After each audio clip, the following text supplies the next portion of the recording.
Ladies and gentlemen, the all-new 2020 mid-engine Corvette.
I think a lot of the leadership thought we want to go to mid-engine because it's cool, you know, because the most exotic sports cars in the world were mid-engine, but actually we were doing it because we felt like we were reaching the limit of our performance capability in the architectures that we had, and so we had to do something to move that forward. When I first heard that they were going to make the new Corvette mid-engine, really it was a game changer. We're bordering on 70 years of this vehicle. So you have this lineage to it that you have to maintain, but you also have to be willing to grow and take it further.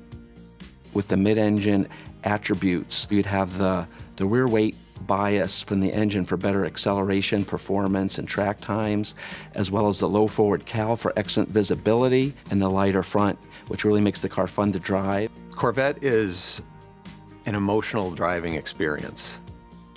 No matter who you are in life, when you get into a Corvette, you're a superhero.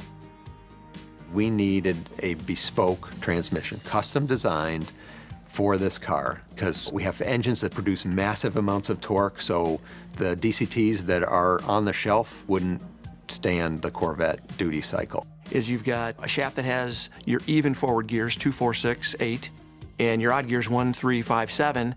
And you can simultaneously be disengaging one shaft while you're engaging the other one. So it's quicker than a human being could shift a manual transmission. This way you get the lightning fast, less than 100 milliseconds shift when you need it.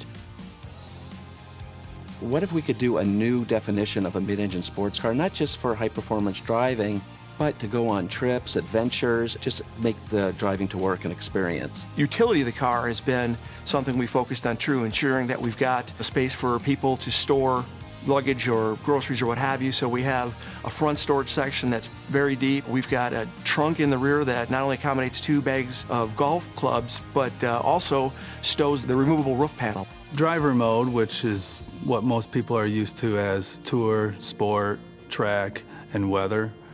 My mode and Z mode are actually just 2 additional modes. Tour We look at it as a balanced mode that's good at everything. Sport is a little bit more catered toward the spirited driving. Track is all about the response and how the vehicle handles around maximum cornering, maximum acceleration, and maximum driver feel of the road. What my mode and Z mode will allow you to do is for the driver to configure it themselves. The design intent of Z mode is for a single use case. You could set up Z mode for that curvy road that you go on every day on the way to work. Click on Z mode, do your curvy road, and then go back to my mode, and that's your day. What we wanted to do was kind of go to a 3-seat strategy. With the GT1 seat, that gives you your perfect everyday kind of driving seating position, comfortable bolsters. The new entry that we have for this one is the GT2. The GT2 seat is really an exciting seat. It's a Napa leather. It has most color blocking opportunities. It's a really beautiful formed seat.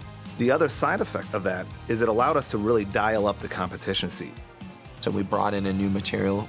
It does a couple of things. One, it holds you in, and then the other side of it is it eliminates a little bit more leather because every ounce counts on this vehicle, especially when you're tracking it. When we started designing the interior, we wanted to make sure that it felt uniquely Corvette, but it feels like no Corvette you've ever been in before. We're going from 10 colors to 12 colors. This will be the most we've ever offered. What we're finding is that our consumers want to bring a little bit of their own identity in the car and really want to exemplify who they are and bring their own emotion out. And then the other main point that we did on the interior was the stitching and seatbelts. And this is really giving you a step above black when you go down that path.